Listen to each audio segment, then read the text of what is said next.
नमस्कार। जो लोग भी इंडियन मार्केट्स को करीब से फॉलो करते हैं वो सब जानते हैं कि एक खबर है जिसका इंतजार सालों से हो रहा है। आज हम उसी बड़ी खबर की सारी डिटेल्स जानने वाले हैं। चलिए फटाफट शुरू करते हैं। ये है जो हर इन्वेस्टर के मन में है, क्या भारतीय शेयर बाजार का सबसे बड़ा, सबसे लंबा इंतजार आखिरकार खत्म हो गया है? इसका जवाब यकीनन आपको सुनने में मजा आएगा। और हाँ, बिल्कुल, ये वो खबर है जिसका हम सबको इंतजार था और ये आखिरकार आ ही गई है। नेशनल स्टॉक एक्सचेंज यानी एनएसई के आईपीओ को सेबी से वो हरी झंडी मिल गई है जो पिछले 10 साल से कहीं अटकी हुई थी। हुआ क्या है, देखिए, सेबी ने एनएसई को एक नो ऑब्जेक्शन सर्टिफिकेट यानी एनओसी जारी किया है। आसान भाषा में कहें तो ये सेबी की तरफ से एक ग्रीन सिग्नल है कि हमारी तरफ से कोई दिक्कत नहीं, आप आगे बढ़ सकते हैं।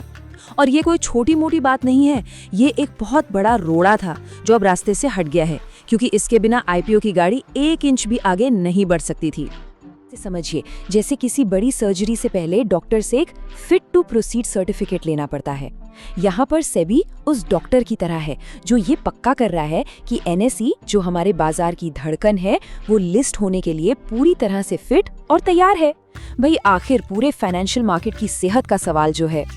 लेकिन भविष्य में क्या होगा उस पर बात करें, चलिए जरा सा अतीत में चलते हैं। ये एक बहुत ही लंबी और कह सकते हैं घुमावदार कहानी रही है, और ये समझना जरूरी है कि हम यहाँ तक पहुँचे कैसे और ये मंजूरी इतनी बड़ी बात क्यों है। सफर शुरू हुआ था 2016 में जब पहली बार अर्जी दी गई थी, लेकिन फिर मामला अटक गया, खासकर डार्क फाइबर केस की वजह से। ये केस कुछ ब्रोकर्स को एनएसई के सर्वर तक दूसरों से तेज और कह सकते हैं एक अनफेयर एक्सेस देने के आरोपों से जुड़ा था, जिसने पूरी प्रोसेस पर ही एक बड़ा सवालिया निशान लगा दिया था।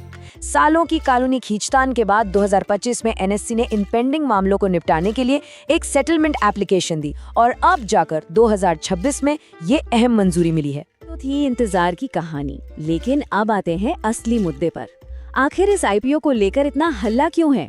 खैर, आप जरा ध्यान से सुनिएगा, क्योंकि जो आंकड़ा अब सामने आने वाला है वो शायद आपके होश उड़ा दे। करोड़ रुपए, जी हाँ। अगर इसको हम कॉन्टेक्स्ट में रखें तो ये वैल्यूएशन भारत की कई बड़ी बड़ी लिस्टेड कंपनियों के मार्केट कैप से भी ज्यादा है। सिर्फ ये एक आंकड़ा इसे भारतीय इतिहास के सबसे बड़े और सबसे ज्यादा इंतजार किए जाने वाले आईपीओज में से एक बनाने के लिए काफी है। ये तुलना देखिए, एक तरफ है एनएसई और दूसरी तरफ है बॉम्बे स्टॉक एक्सचेंज यानी बीएसई, जो पहले से लिस्टेड है। एनएसई का अनुमानित साइज बीएसई से लगभग 5 गुना ज्यादा है। मतलब इससे साफ पता चलता है कि इंडियन स्टॉक मार्केट पर एनएसई का दबदबा किस लेवल का है और इसके आईपीओ का बाजार पर कितना गहरा असर पड़ सकता है। तो पूरी कहानी ही साफ कर देता है। इक्विटी कैश मार्केट यानी जहां शेयरों की रोजाना खरीद बिक्री होती है, वहां एनएसई का हिस्सा है 92.7%। ये तो लगभग एक छत्र राज जैसा है। इसका मतलब है कि एनएसई के पास जबरदस्त पावर है और यही पावर इस आईपीओ को इन्वेस्टर्स के लिए बेहद आकर्षक बनाती है।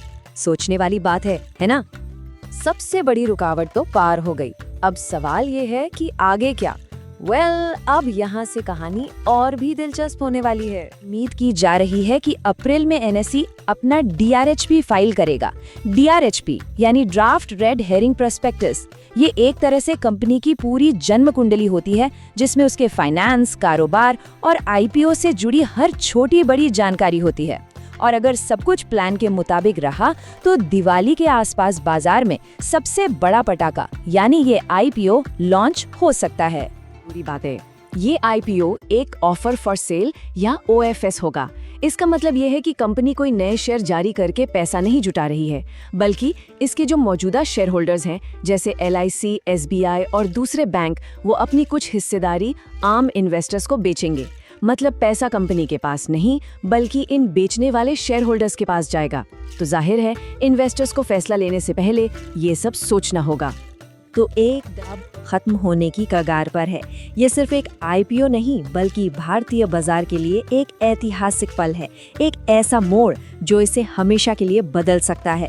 अब सवाल ये है कि कौन कौन इस ऐतिहासिक मौके का हिस्सा बनेगा। एक बात तो तय है, सारी दुनिया की नजरें इस पर टिकी है। शेयर बाजार में निवेश बाजार के जोखिम के अधीन है। मैं कोई सेबी पंजीकृत रिसर्च एनालिस्ट नहीं हूँ। मेरी तरफ से मैं बेस्ट जानकारी प्रोवाइड करने का पूरा प्रयास करता हूँ, पर शेयर मार्केट में कोई भी ट्रेडिंग या निवेश का सिस्टम 100% परफेक्ट नहीं होता है। इस वीडियो में दिखाई गई जानकारी से आपको शेयर बाजार में 100% लाभ ही होगा, इसकी कोई गारंटी नहीं है। आपको इससे नुकसान भी उठाना पड़ सकता है। इस वीडियो में दिखाई गई जानकारी को सिर्फ एजुकेशनल पर्पज़ के लिए समझा जाए तथा इसमें बताई गई जानकारी का उपयोग स्वविवेक से करें। मैं इस वीडियो का निर्माता किसी भी नुकसान के लिए उत्तरदायी नहीं हूँ। Thank you.